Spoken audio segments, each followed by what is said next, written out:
ধন্যবাদ আজকের অনুষ্ঠানের সভাপতিকে আমাকে সুযোগ করে দেওয়ার জন্য। বাংলাদেশ জাতীয় ইমাম সমিতি গোলাপগঞ্জ শাখা কর্তৃক আয়োজিত আজকের এই ইমাম সম্মেলনে উপস্থিত আমাদের প্রধান অতিথি, বিশেষ অতিথিবৃন্দ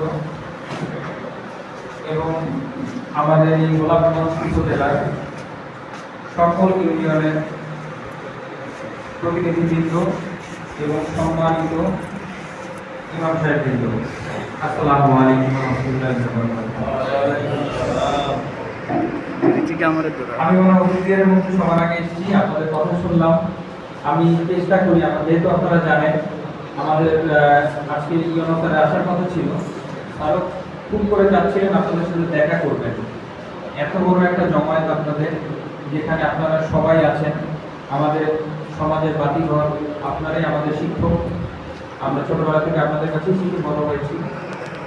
আপনাদের সাথে এই অনুষ্ঠানে খুব দেখা করার ইচ্ছা ছিল, কিন্তু জরুরি একটা কাজে স্যার আসলে সিলেটে একটা মিটিং করে চলে গেছেন। স্যার আমাকে পার্সোনালি বলেছেন যাতে স্যারের ব্যাপারটা আপনাদের সাথে